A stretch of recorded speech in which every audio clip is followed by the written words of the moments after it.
Hello बच्चों, स्वागत है आप सभी का आसाम बोर्ड पीवाईक्यू सीरीज के एक नए लेक्चर में, जहां पे मैं बात करूंगा बायोमोलिक्यूल्स के लास्ट 13 इयर्स के पीवाईक्यू और उसके सॉल्यूशंस की। तो जब से केमिस्ट्री का सिलेबस रिड्यूस हुआ है, तब से यहाँ से आने वाले नंबर ऑफ क्वेश्चंस इंक्रीज हो गए। ईयर 2024 के बोर्ड एग्जामिनेशन में भी बायोमोलिक्यूल्स चैप्टर से 8 मार्क के क्वेश्चंस आए थे।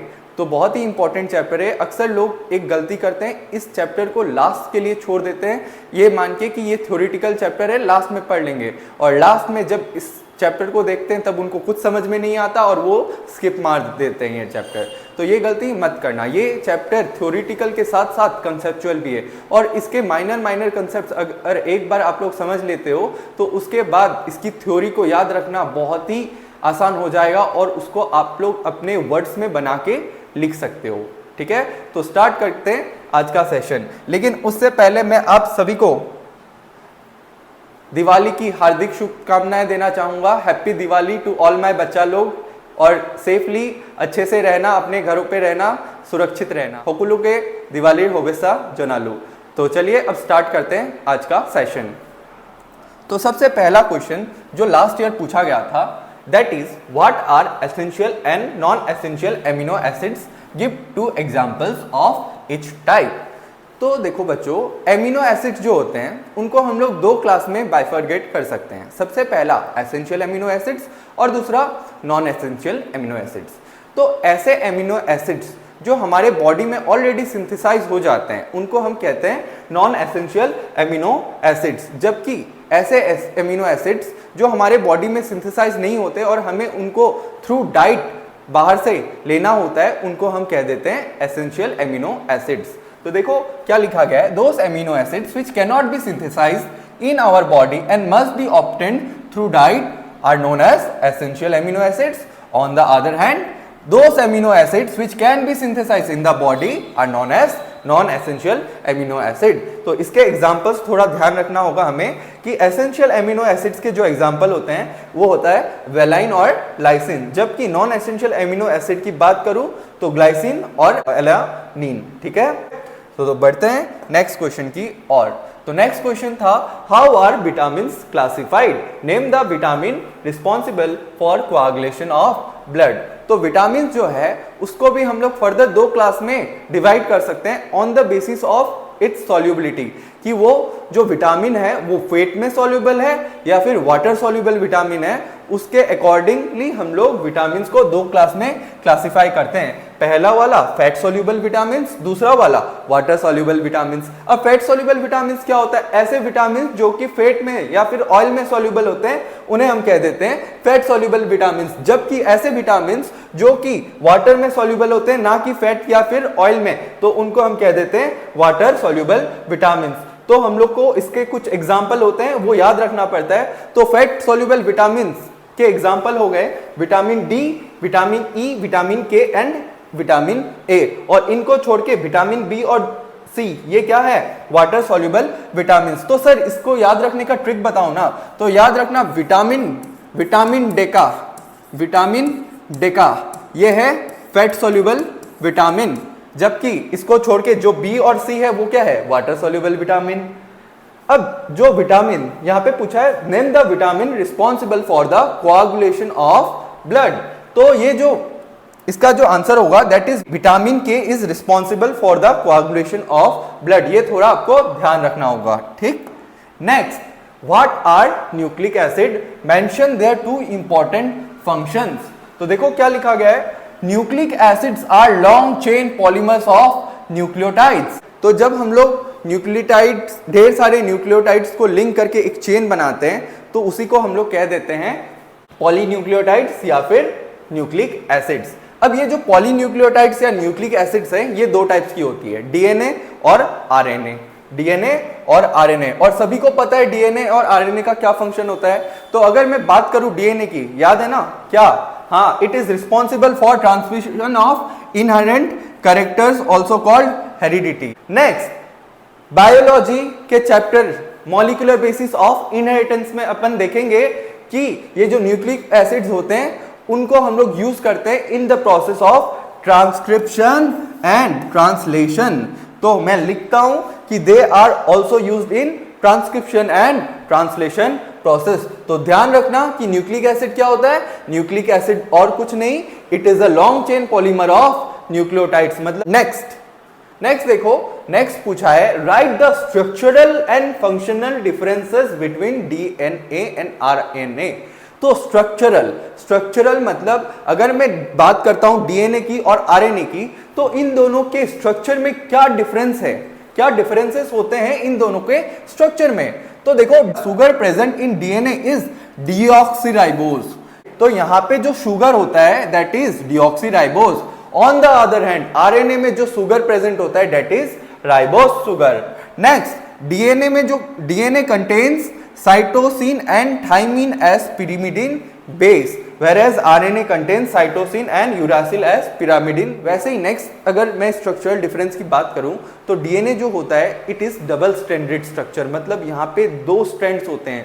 तो DNA has double stranded alpha helix structure whereas RNA has single stranded alpha helix structure.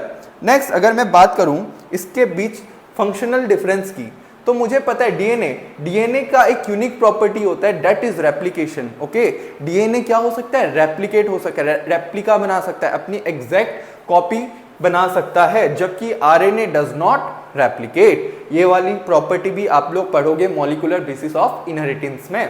Next, DNA controls the transmission of hereditary effects, मतलब जो कैरेक्टर्स का ट्रांसमिशन होता है one generation to next generation, वो कौन कंट्रोल करता है, वो डीएनए कंट्रोल करता है, जबकि आरएनए कंट्रोल्स प्रोटीन सिंथेसिस। तो प्रोटीन सिंथेसिस के लिए रिस्पॉन्सिबल कौन होता है, वो होता है आरएनए।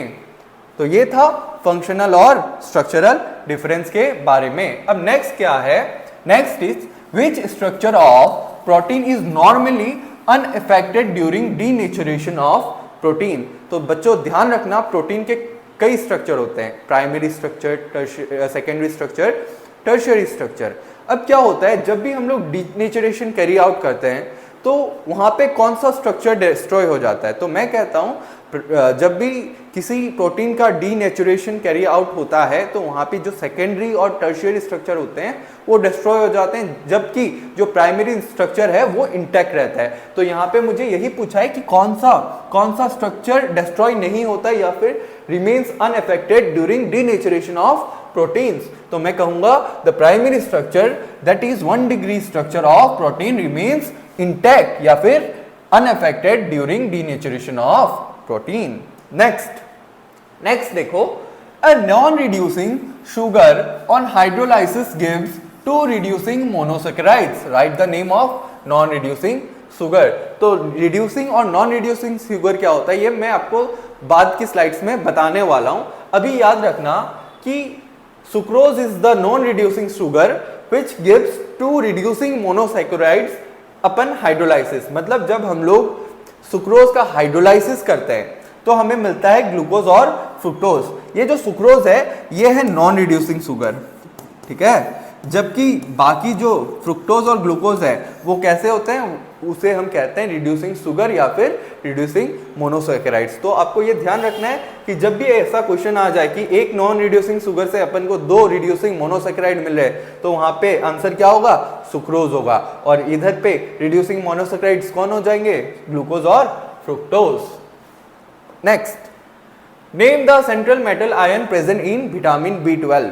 तो विटामिन B12 में जो सेंट्रल मेटल आयन होता है कौन सा होता है बच्चों, इट इज कोबाल्ट आयन, ठीक है। कभी कभी पूछ लिया जाता है कि हीमोग्लोबिन में सेंट्रल मेटल आयन कौन सा होगा, तो आयरन का जो आयन होता है it will be the central metal ion in case of haemoglobin. तो आपको ये 2 ध्यान रखना है कि विटामिन B12 में जो सेंट्रल मेटल आयन होता है that is cobalt ion, whereas in hemoglobin it is iron ion.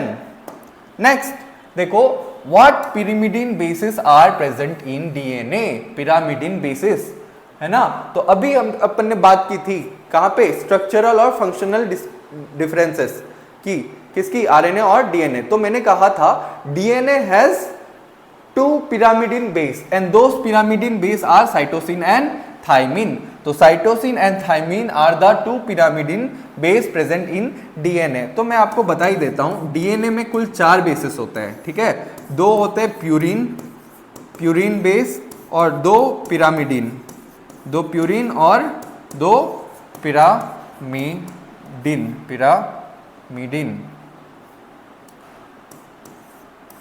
ठीक है। तो ये जो C और T होते हैं,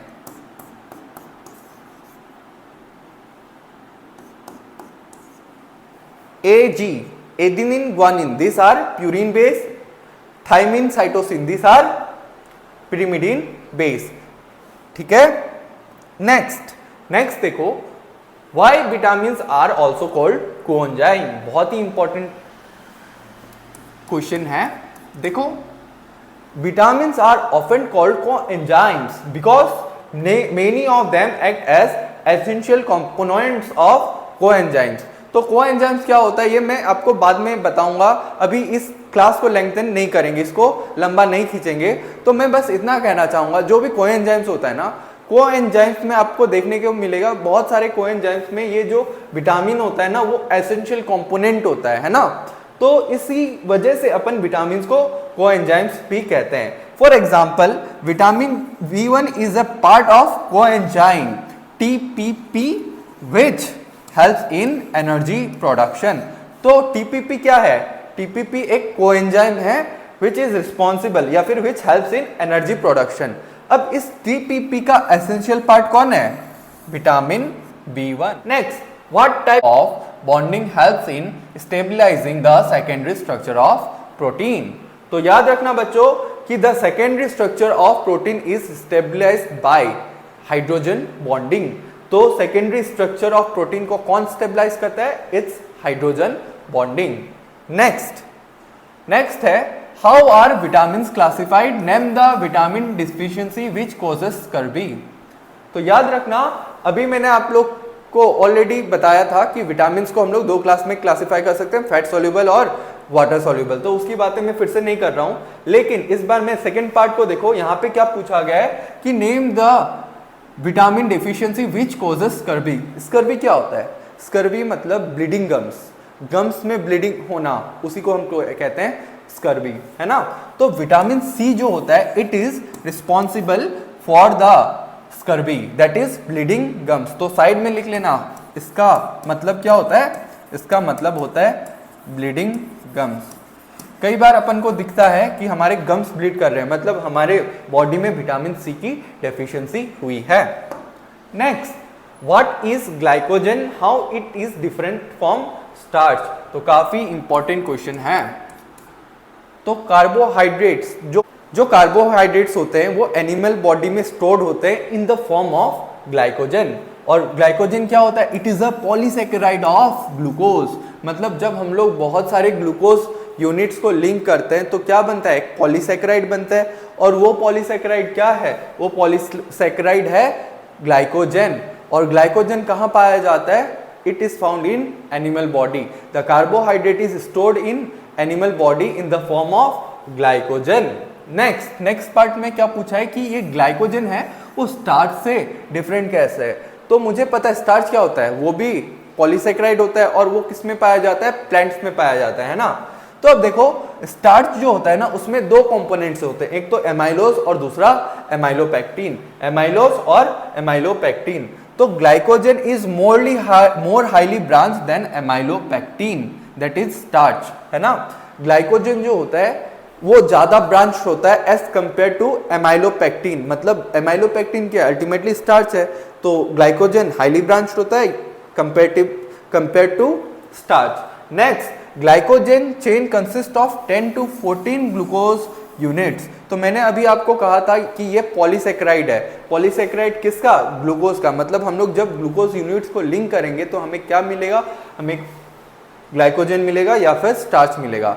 तो अब देखो, जो ग्लाइकोजन होता है उसमें कुल 10 से 14 ग्लूकोज के यूनिट्स होते हैं। मतलब अगर मैं ग्लूकोज के 10 से 14 यूनिट्स लेता हूं और उनकी एक चेन बनाता हूं तो वो कहलाता है ग्लाइकोजन, जबकि amylopectin that is starch consist of 20 to 25 glucose units. तो ज्यादा ग्लूकोज यूनिट्स कहाँ होते हैं, ग्लाइकोजन में या स्टार्च में? स्टार्च में ज्यादा ग्लूकोज के यूनिट्स होते हैं, ग्लाइकोजन में 10 से 14 होते हैं, इसमें 20 to 25। ये हाईली ब्रांच्ड होता है, ये नॉर्मल, इसमें ब्रांचिंग जो होती है वो कम होती है, मतलब लेस नॉर्मल चेन होता है, स्ट्रेट चेन कंपाउंड होता है ना।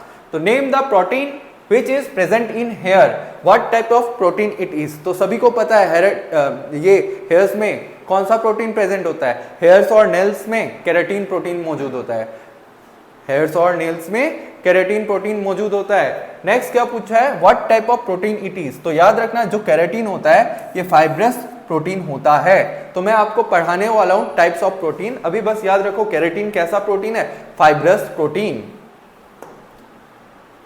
Next is what is difference between nucleoside and nucleotide. तो देखो क्या है, the main difference between nucleoside and nucleotide is nucleoside में फॉस्फेट ग्रुप एब्सेंट होता है, जबकि इसमें प्रेजेंट होता है।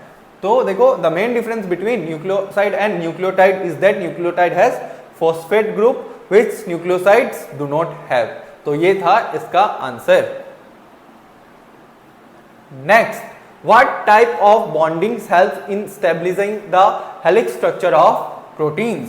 तो देखो the helix structure of proteins is stabilised by intramolecular hydrogen bonding. Intramolecular hydrogen bonding किसके किसके बीच, between the carbonyl of one amino acid residue and the amino NH of the fourth amino acid residue in the chain. मतलब जो alpha helix structure होता है उसको stabilise कौन करता है, उसको स्टेबलाइज करता है हाइड्रोजन बॉन्डिंग। अच्छा, ये हाइड्रोजन बॉन्डिंग किसके किसके बीच में मौजूद होगी, it will be present between CO, C double bond O, जिसे हम carbonyl of one amino acid residue and NH of fourth amino acid residue. तो ये बात ध्यान रखना, ठीक है। ये होता है region of stabilisation of alpha helix structure या फिर helix structure of proteins. Next, give one example of globular protein. तो जो इंसुलिन और एल्ब्यूमिन्स होते हैं, this are the examples of globular protein. Insulin and albumins are the examples of globular protein. तो अब देखो बच्चों, प्रोटीन्स जो होते हैं ना, उनको हम लोग on the basis of molecular structure we can classify into two parts, fibrous proteins, globular proteins. तो फाइब्रस प्रोटीन्स क्या होते हैं, वो फाइबर लाइक होते हैं, है ना, जबकि ग्लोबुलर प्रोटीन्स जो होते हैं वो स्फेरिकल स्ट्रक्चर होता है उनका, ठीक है। तो अब जो फाइब्रस प्रोटीन होता है उसका एग्जाम्पल हमने देखा ही था, क्या होता है, केराटिन और मायोसिन। तो केराटिन कहाँ प्रेजेंट होता है, हेयर्स में, नेल्स में।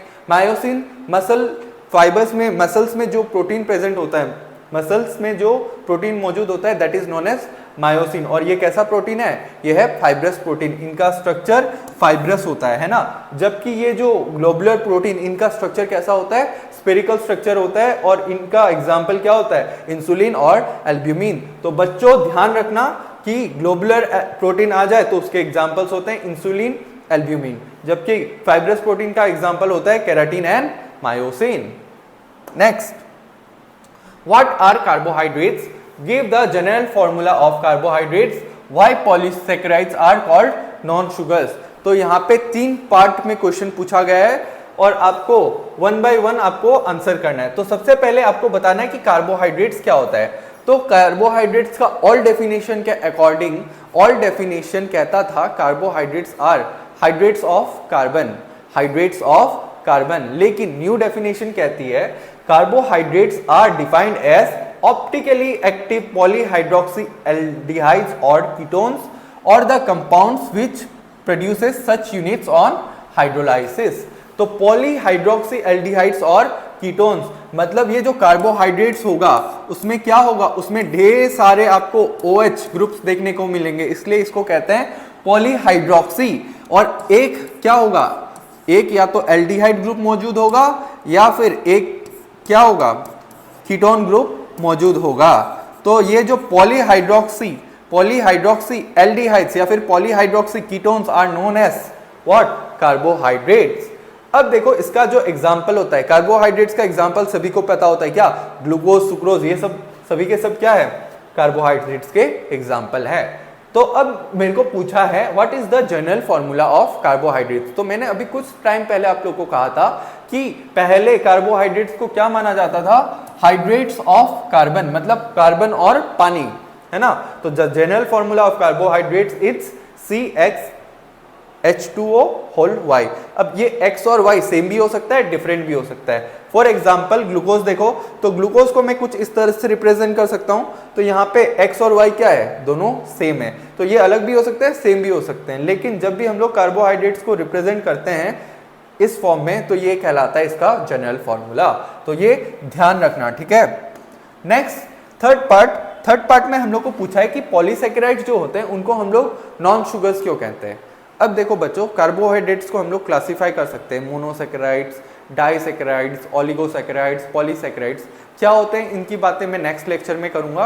अभी तो मान लो कि कार्बोहाइड्रेट का एक पार्ट होता है that is known as polysaccharide, है ना। तो क्या पूछता है कि पॉलीसेकेराइड जो होते हैं उनको हम लोग शुगर की कैटेगरी में क्यों नहीं रखते, उनको हम लोग शुगर क्यों नहीं कंसीडर करते हैं। तो याद रखना, जो शुगर होता है कैसा होता है, मीठा होता है, स्वीट इन टेस्ट, लेकिन ये जो पॉलीसेकेराइड होते हैं ना, इनका टेस्ट जो होता है वो स्वीट नहीं होता है, और इसलिए इनको हम लोग शुगर्स नहीं कहते। तो polysaccharides are not sweet in taste and hence they are regarded as non sugars. Example क्या होगा, सेल्यूलोज। तो सेल्यूलोज क्या है, cellulose is a polysaccharide, also it is a non sugar. अब next, what are essential amino acids. तो मैंने already discuss कर दिया है कि एसेंशियल एमिनो एसिड्स कौन से वाले होते हैं, जो हमारी बॉडी में सिंथेसाइज नहीं होते हैं और जिसको हमको बाहर से थ्रू डाइट कंज्यूम करना पड़ता है या ऑब्टेन करना पड़ता है, उसी को हम लोग कहते हैं essential amino acids. Example valine, lysine. तो याद रखना, बहुत ही इंपॉर्टेंट एग्जाम्पल है। एक तो इसका क्या, वेलाइन और लाइसिन, और उसका क्या था, ग्लाइसिन और alanine, non essential amino acids.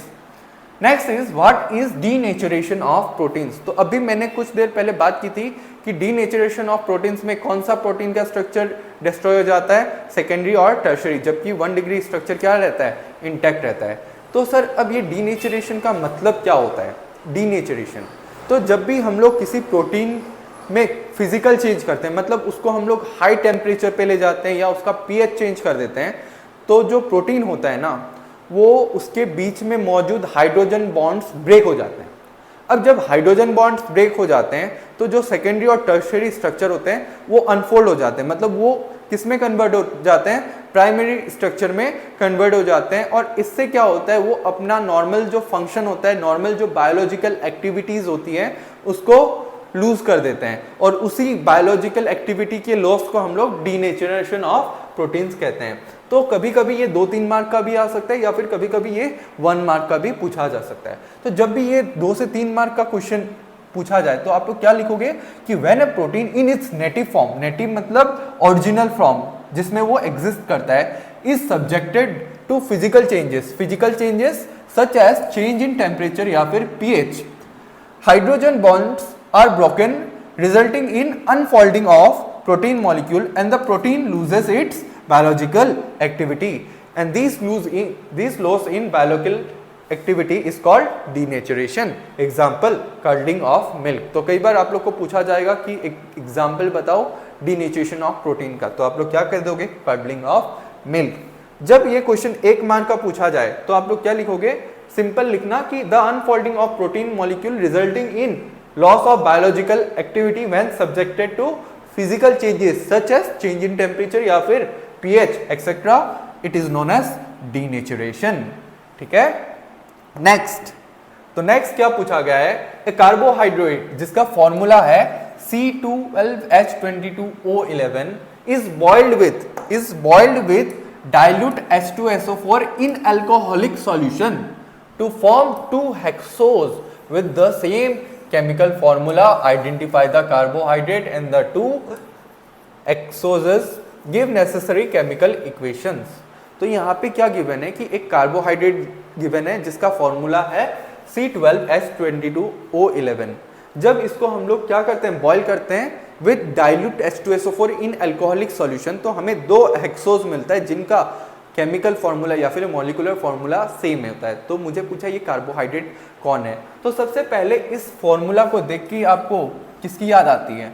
हाँ, सुक्रोज। सुक्रोज का फॉर्मूला क्या होता है? ऐसा ही होता है। तो मैं कह सकता हूं जब भी मैं सुक्रोज को बॉईल करता हूं with dilute H2SO4 in alcoholic solution, तो मुझे क्या मिलता है? मुझे देखने को मिलता है उसका हाइड्रोलाइसिस हो जाएगा और हमें क्या प्रोडक्ट मिलता है? ग्लूकोज और फ्रुक्टोज, और दोनों का जो मॉलिक्यूलर फार्मूला या केमिकल फार्मूला होता है सेम होता है, डेट इज C6H12O6। तो sucrose is the carbohydrate with molecular formula this. The 2 hexose obtained are glucose and fructose, और जो केमिकल रिएक्शन इन्वॉल्व है वो ये वाली है कि यहाँ पे सुक्रोज जो है वो क्या हो जाएगा? उसकी हाइड्रोलाइसिस हो जाएगी इन प्रेजेंस ऑफ एसिड, है ना। तो मुझे प्रोडक्ट मिलता है ग्लूकोज और फ्रुक्टोज, और दोनों के दोनों कैसे हैं? दोनों के मॉलिक्यूलर फार्मूला सेम होते हैं।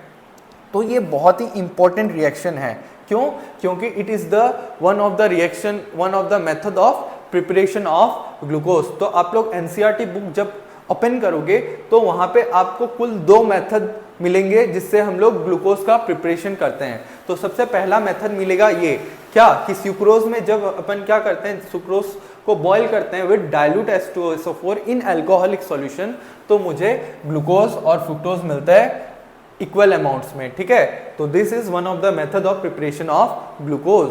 और सेकेंड मेथड क्या होता है ये आप लोग चेक करना बुक में, और ये आपका होमवर्क है, ठीक है। आगे बढ़ते हैं। Next, name 2 bases present in DNA. तो मैंने आप लोग को ऑलरेडी बताया है कि 4 बेसेस प्रेजेंट होते हैं, 4 नाइट्रोजन बेसेस प्रेजेंट होते हैं डीएनए में। तो आप लोग कोई सा भी 2 लिख दो, या तो एडेनिन एंड ग्वानिन लिख दो, थाइमिन साइटोसिन लिख दो, कुछ भी लिख दो। तो यहाँ पे मैंने क्या लिखा है? Adenine and guanine are the 2 bases present in DNA. Next, तो ये मैंने नोट लिखवाया है। तो यहाँ पे डीएनए में कौन से बेसिस होते हैं? Adenine, thymine, guanine, cytosine. जबकि आरएनए में एडेनिन, यूरासिल, ग्वानिन, साइटोसिन। तो यहाँ पे जो देखो मार्क करना कि डीएनए में थाइमिन बेस प्रेजेंट होता है, जबकि आरएनए में यूरासिल। ये दोनों क्या हो जाते हैं? चेंज हो जाते हैं जब हम लोग डीएनए से आरएनए में जाते हैं। ये जो थाइमिन होता है it is exclusively present in DNA and uracil is exclusively present in RNA. Next, essential amino acids, non-essential amino acids. Give one example. तो इसकी बात मैं ऑलरेडी कर चुका हूं। तो देख सकते हो कितना इंपॉर्टेंट क्वेश्चन है, बहुत फ्रीक्वेंटली पूछा जाता है ना। नेक्स्ट देखो, name 1 vitamin which is not soluble in water and fat. मतलब अभी तक हमने बात किया था कि ऐसे विटामिन जो कि फैट में भी सॉल्यूबल है या फिर वाटर में सॉल्यूबल है। मैं क्या कह रहा हूं कि मैंने बात की थी, मैंने विटामिन को 2 पार्ट में क्लासिफाई किया था, पहला फैट सॉल्यूबल और दूसरा वाटर सॉल्यूबल। फैट सॉल्यूबल वाले कौन से थे? विटामिन डेका, DEKA, जबकि वाटर सॉल्यूबल के क्या थे? BNC, है ना। अब देखो यहाँ पे ऐसा विटामिन का नाम पूछा है जो कि ना तो वाटर में और ना फैट में सॉल्यूबल है। तो बहुत इंपॉर्टेंट क्वेश्चन है, याद रखना। जो बायोटीन होता है, बायोटीन जिसको हम लोग विटामिन H कहते हैं, ये ना तो वाटर में सॉल्यूबल होता है ना ही फैट में सॉल्यूबल होता है। तो biotin is the only vitamin, biotin which is also known as vitamin H is the only vitamin which is neither soluble in fat nor soluble in water. Next, give one example of biochemical catalyst. तो क्या होता है biochemical catalyst, है ना। तो biological catalyst या biochemical catalyst का मतलब ही होता है एंजाइम्स, और मुझे यहाँ पे एक एग्जाम का एग्जाम्पल पूछा गया है। तो देखो biochemical catalyst refers to enzymes, और एग्जाम्पल क्या हो जाएगा एंजाइम्स का? पेप्सिन और ट्रिप्सिन। तो मुझे पता है हमारे स्टोमक में कुछ डाइजेस्टिव एंजाइम्स प्रेजेंट होते हैं, और उनका नाम क्या होता है? हाँ, पेप्सिन, ट्रिप्सिन और ढेर सारे होते हैं। मेरे को सिर्फ एक एग्जाम्पल पूछा है, मैंने तो यहाँ पे 2 लिख दिया, है ना। तो जब एक पूछे 2 लिख के आना। Next, what are enzymes. तो अभी मैंने बात की थी बायोकेमिकल कैटलिस्ट। तो enzymes are what? This are biological catalyst which bring about chemical reactions in living cells. तो अब मुझे पता है केमिकल रिएक्शंस जो डे टू डे लाइफ में कैरी आउट होते हैं, उनका उनको जो उनमें जो यूज होता है that is known as catalyst, उनको उनकी रेट को एनहांस करने के लिए हम लोग कैटलिस्ट यूज करते हैं। लेकिन हमारे बॉडी में, ह्यूमन बॉडी में या फिर किसी भी एनिमल या फिर किसी भी लिविंग बीइंग के बॉडी में बायोलॉजिकल रिएक्शंस चलते हैं। अब उस बायोलॉजिकल रिएक्शंस की रेट को एनहांस कौन करता है? कैटलिस्ट ही करता है ना। लेकिन जो बायोलॉजिकल रिएक्शंस को एनहांस करता है उन कैटलिस्ट को हम लोग एक स्पेशल नाम देते हैं और वो नाम हो गया एंजाइम। तो एंजाइम क्या होता है? These are biological catalyst which bring about chemical reactions in living cells. तो अभी एंजाइम्स का एग्जांपल क्या होता है? डाइजेस्टिव एंजाइम्स के एग्जांपल हो जाते हैं पेप्सिन और ट्रिप्सिन एक्सेट्रा। नेक्स्ट, तो कुछ बातें आप लोग को ध्यान रखनी है एंजाइम्स के बारे में। सबसे पहली बात है, एंजाइम्स क्या होते हैं? Biological catalyst. नेक्स्ट, ये जो सारे के सारे एंजाइम्स होते हैं this are globular proteins. What are globular proteins? जिसका स्ट्रक्चर कैसा होता है? स्पेरिकल स्ट्रक्चर होता है। तो जितने भी एंजाइम्स हैं ये सब के सब क्या होते हैं? ग्लोबुलर प्रोटीन्स होते हैं। नेक्स्ट, ये जो एंजाइम्स होते हैं ये दिस आर वेरी स्पेसिफिक, मतलब किसी भी पर्टिकुलर रिएक्शन में आप कोई सा भी एंजाइम, अपना मन मर्जी का एंजाइम यूज नहीं कर सकते। मतलब कोई भी पर्टिकुलर रिएक्शन को कैटलाइज करने के लिए एक पर्टिकुलर एंजाइम चाहिए होगा, है ना। तो इसलिए मैं कह देता हूं कि this are very specific for a particular reaction.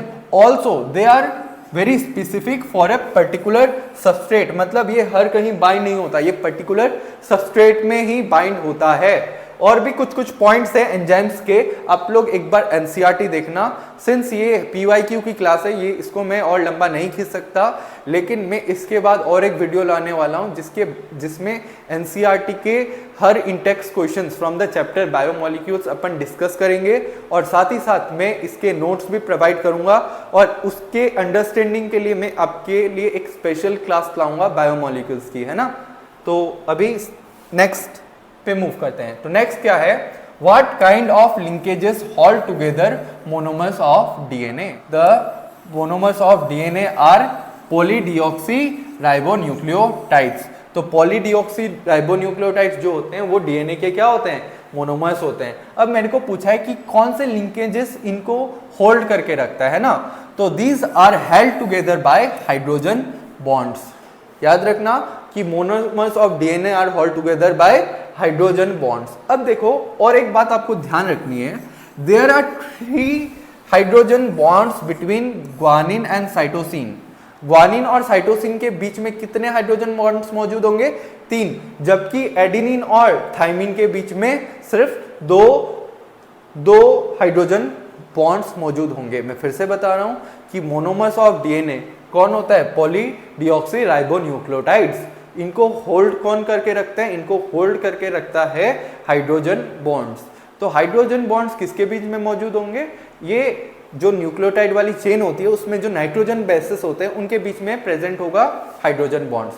तो अब जो ग्वानिन और साइटोसिन के बीच में 3 हाइड्रोजन बॉन्ड्स मौजूद होते हैं, जबकि एडेनिन और थाइमिन के बीच में, एटी के बीच में 2 हाइड्रोजन बॉन्ड्स मौजूद होते हैं, है ना। तो ये ध्यान रखना क्योंकि इसको सेपरेटली पूछा जा सकता है कि एडेनिन और थाइमिन बेस के बीच में कितने हाइड्रोजन बॉन्ड्स होते हैं, या फिर जी और सी ग्वानिन और साइटोसिन के बीच कितने हाइड्रोजन बॉन्ड्स मौजूद होते हैं। Next, what is denaturation of proteins? तो ये मैंने आप लोग को बता दिया है। Next, name 2 carbohydrates which acts as biofuels. Fuels, गाड़ी को चलाने के लिए क्या चाहिए होता है? फ्यूल चाहिए होता है। वैसे ही जो बायोलॉजिकल हम लोग जो इंसान है, हम लोग के डे टू डे एक्टिविटीज या फिर हम लोग को एनर्जी प्रोवाइड करने के लिए भी क्या चाहिए होता है? कुछ बायोफ्यूल चाहिए होता है। और वो बायोफ्यूल क्या हो जाएगा? हाँ, ग्लाइकोजन तो हो जाएगा एनिमल में और स्टार्च हो जाएगा प्लांट्स में। तो starch and glycogen they act as biological fuels या फिर बायोफ्यूल्स। तो याद रखना कि starch and glycogen act as biofuels. Next है what is zwitterion. What is zwitterion? बहुत ही इंपॉर्टेंट क्वेश्चन है।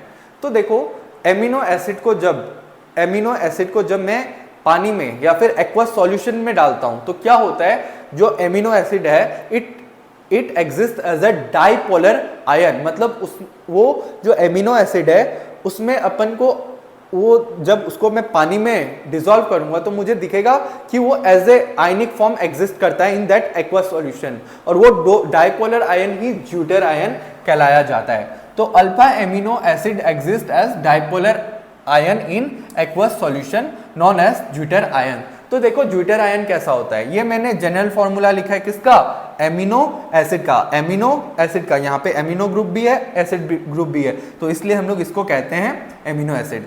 अब क्या होता है, जब मैं इसको पानी में डालता हूं तो मुझे पता है नाइट्रोजन के पास क्या होता है, लोन पेयर्स होता है, तो नाइट्रोजन अपने लोन पेयर्स किसको दे देगा, हाइड्रोजन, और इनके बीच का जो बॉन्ड है वो क्लीव होके ये किस पे आ जाएगा, ऑक्सीजन पे नेगेटिव चार्ज आ जाएगा।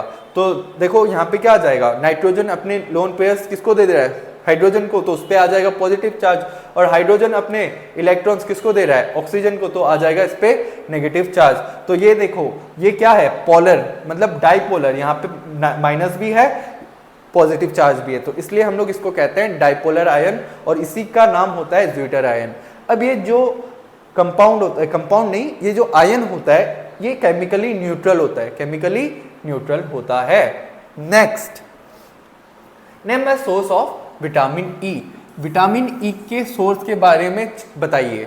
तो विटामिन ए कहाँ से ऑब्टेन कर सकते हैं हम लोग, तो जो हमारा वेजिटेबल ऑयल और सनफ्लावर ऑयल होता है, इससे हम लोग को विटामिन ई हम लोग हमारे बॉडी में क्या कर सकते हैं, कंज्यूम करके इसको विटामिन ई की डेफिशिएंसी रिमूव कर सकते हैं। तो जब भी मेरे को विटामिन ई की डेफिशिएंसी है तो मैं क्या कंज्यूम करूंगा, वेजिटेबल ऑयल या फिर sunflower oil. Next, name the disease cause due to deficiency of vitamin K in our body. Vitamin के की डिफिशिएंसी की वजह से हमारे बॉडी में होने वाली डिजीज का नाम बताओ।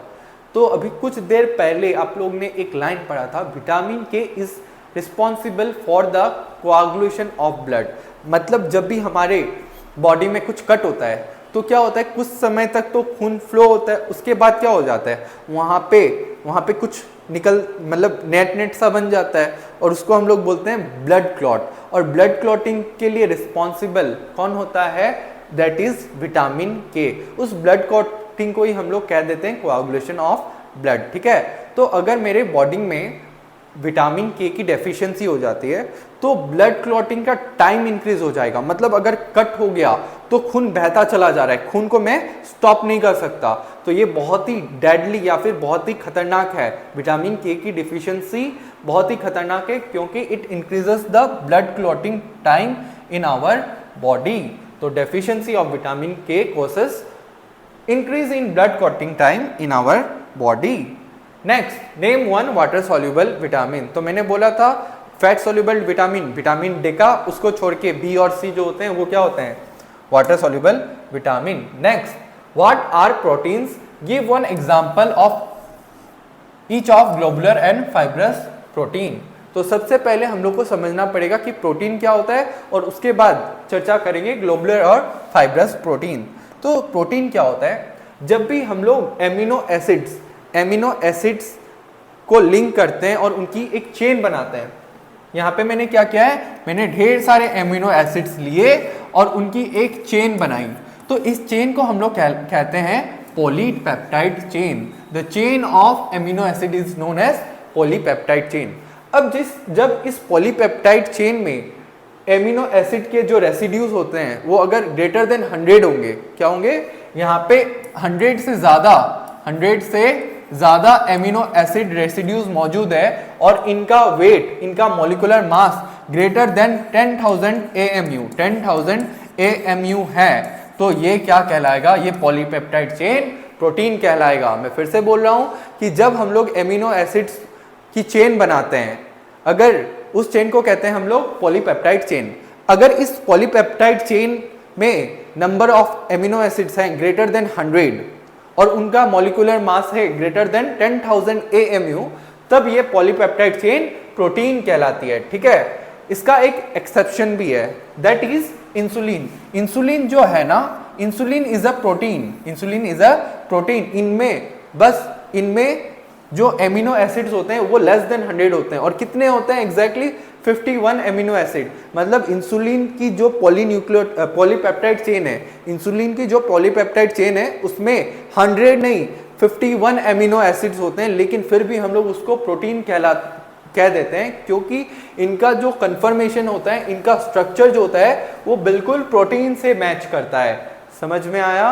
मैंने ये कहा कि अगर किसी भी पॉलीपेप्टाइड चेन में एमिनो एसिड्स मोर देन 100 हो और उनका mass, molar mass greater than 10,000 AMU हो तो वो प्रोटीन कहलाएगा।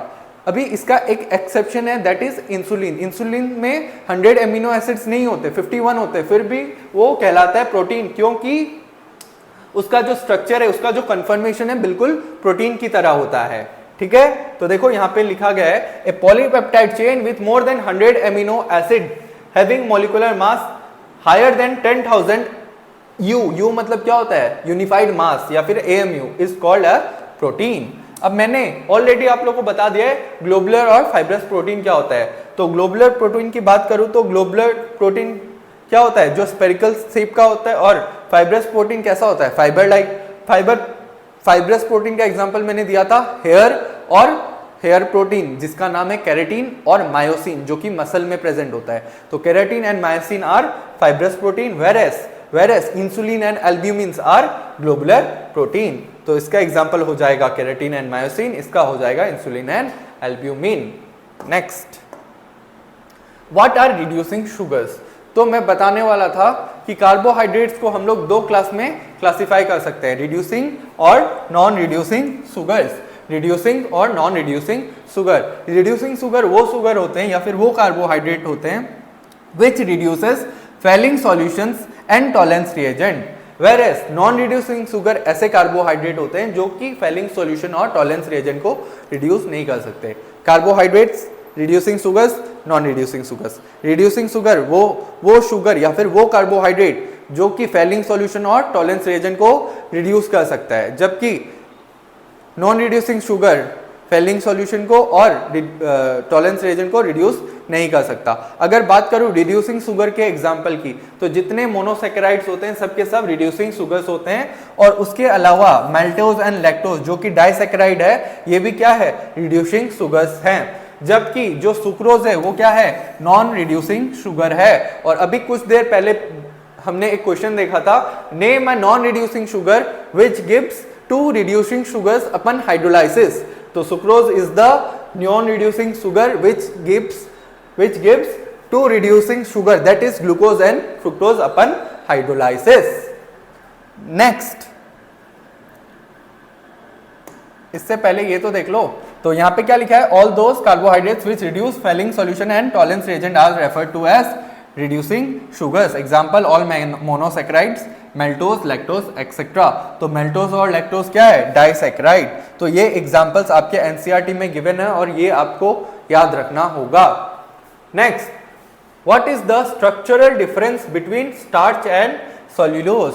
तो मुझे इस बार पूछा गया है स्टार्च और सेल्यूलोज के बीच में क्या स्ट्रक्चरल डिफरेंस होता है। तो देखो क्या होता है। तो starch it is a polymer of alpha D glucose. Starch किसका पॉलीमर है? अल्फा डी ग्लूकोज, जबकि cellulose is a polymer of beta D glucose. ठीक है। Next, it consist of two components. Starch में दो कंपोनेंट्स होते हैं, कौन से? एमाइलोज और एमाइलोपेक्टिन। तो लॉन्ग अनब्रांच, जिसे हम कहते हैं amylose, branch chain polymer that is known as amylopectin. जबकि जो सेल्यूलोज होता है it is a single compound and it is a straight chain polymer. वहां पे दो कंपोनेंट्स है, यहाँ पे एक ही है, मतलब यहाँ पे कोई कंपोनेंट्स नहीं होता है, ये सिर्फ एक ही सिंगल कंपाउंड है। दूसरा, वहां पे लॉन्ग ब्रांचिंग मौजूद होती है, जबकि यहाँ पे स्ट्रेट चेन पॉलीमर होता है। ठीक है। नेक्स्ट देखो, name the vitamin whose deficiency causes rickets. तो रिकेट्स कौन कॉज करता है? विटामिन डी की डिफिशियंसी की वजह से हमें रिकेट्स देखने को मिलता है। ये डिजीज का नाम है और इसके लिए रिस्पॉन्सिबल कौन है? Vitamin D. Next, define the following terms in relation to protein. तो सबसे पहला पेप्टाइड लिंकेज और दूसरा प्राइमरी स्ट्रक्चर ऑफ प्रोटीन्स। तो प्रोटीन्स किसके पॉलीमर्स है? Proteins are the polymers of alpha amino acids. और वो जो अल्फा एमिनो एसिड्स होते हैं वो एक दूसरे के साथ लिंक्ड होते हैं थ्रू पेप्टाइड लिंकेज। और पेप्टाइड लिंकेज क्या होता है? It is an amide linkage. तो देखो क्या है कि अभी मैंने आप लोग को बताया था कि एमिनो एसिड्स की चेन, एमिनो एसिड्स की चेन क्या कहलाती है? ये मिलके क्या बनाती है? पॉलीन्यूक्लियोटाइड चेन, और उसी को हम लोग कह देते हैं प्रोटीन, है ना। तो ये जो एमिनो एसिड्स एक दूसरे के साथ बाइंड होते हैं, इनके बीच में एक लिंकेज प्रेजेंट होती है जिसको हम लोग कह देते हैं एमाइड लिंकेज, है ना। और इसी एमाइड लिंकेज को हम लोग पेप्टाइड लिंकेज का नाम देते हैं। तो देखो, proteins are the polymers of alpha amino acids which are linked together by an amide linkage known as peptide bond और peptide linkage। अब नेक्स्ट हम लोग देखेंगे प्राइमरी स्ट्रक्चर ऑफ प्रोटीन्स। तो प्रोटीन्स में हैव वन और मोर पॉलीपेप्टाइड चेन्स। प्रोटीन में एक या एक से ज्यादा पॉलीपेप्टाइड चेन्स हो सकती है। इस polypeptide chain has amino acids link with each other in a specific sequence of amino acids that is said to be primary structure of that protein. मतलब अब जो प्रोटीन होता है, प्रोटीन क्या होता है? पॉलीन्यूक्लियोटाइड। तो ये जो पॉलीपेप्टाइड चेन बनती है bye linking of what? Amino acids. तो जो पॉलीपेप्टाइड चेन होती है उसमें एमिनो एसिड्स एक पर्टिकुलर सीक्वेंस में लिंक्ड होते हैं। ऐसा नहीं है कि रैंडम फैशन में उन लोग लिंक्ड हो रहे हैं। एमिनो एसिड्स का लिंक होने का एक मैनर होता है, एक तरीका होता है, और उसी सीक्वेंस को अपन कहते हैं primary structure of protein. Primary structure of protein. Next क्या है? Name 4 basis present in DNA, which one of this is not present in DNA. तो ऑलरेडी बात कर चुका हूं। 4 बेसिस कौन से? एडेनिन, थाइमिन, ग्वानिन, साइटोसिन, ये सब प्रेजेंट होते हैं डीएनए में। थाइमिन जबकि आरएनए में एब्सेंट होता है ना। और आरएनए में थाइमिन की जगह कौन मौजूद होता है? यूरासिल। तो ध्यान रखना ये बात। Next, mention the hydrolysis products of sucrose. तो सुक्रोज को हाइड्रोलाइज करने से क्या मिलता है? तो अभी मैं इसकी बहुत बार बात कर चुका हूं कि जब भी अपन सुक्रोज को हाइड्रोलाइज करते हैं मुझे ग्लूकोज और फ्रुक्टोज मिलता है। साथ ही साथ आप लोग ये थोड़ा सा रखना कि जब सुक्रोज को हाइड्रोलाइज करते हैं तो D प्लस ग्लूकोज मिलता है और यहाँ पे D माइनस फ्रुक्टोज मिलता है। D plus glucose, D minus fructose. ठीक है, तो इसी के साथ आज का लेक्चर एंड करता हूं। ठीक है, थैंक यू। और उससे पहले मैं आपको एक बात बोलना चाहूँगा कि इसके बाद मैं आपके लिए एक और वीडियो लाऊंगा जिसमें मैं आपको एक अच्छे से प्रॉपर सीक्वेंसिंग मैनर में बायोमोलिक्यूल के हर टॉपिक्स एक्सप्लेन करूंगा, है ना। तो बायोमोलिक्यूल जो चैप्टर है उसको याद रखने का एक सीक्वेंस होता है। सबसे पहले आप लोग को जो नोट्स प्रोवाइड किया होता है वो नोट्स मतलब अच्छे से पढ़ो, है ना, 1 by 1। उसके बाद आपका सेकेंड एम होता है कि जितने भी PYQs हैं उनको सॉल्व करो, और थर्ड जितने भी NCERT के इंटेक्स क्वेश्चंस है बायोमोलिक्यूल्स के पूरे सॉल्व करो। जब आप लोग इन तीनों पे ग्रिप ले लोगे तब आप देखोगे कि आपको बायोमोलिक्यूल्स में फुल मार्क्स स्कोर करने से कोई नहीं रोक सकता। समझ में आया? तो हमने आज PYQ जो सेकेंड पोर्शन है वो डिस्कस कर लिया है ना। तो फर्स्ट पोर्शन मैंने ऑलरेडी डिस्कस कर चुका है ऑफलाइन क्लासेस में, लेकिन ऑनलाइन क्लासेस में अगर आप कहोगे तो मैं ज़रूर डिस्कस करूंगा। अगर आप लोग को ये वीडियो अच्छी लगती है या फिर पसंद आती है तो आप लोग इसको लाइक, शेयर और सब्सक्राइब जरूर करना। Thank you.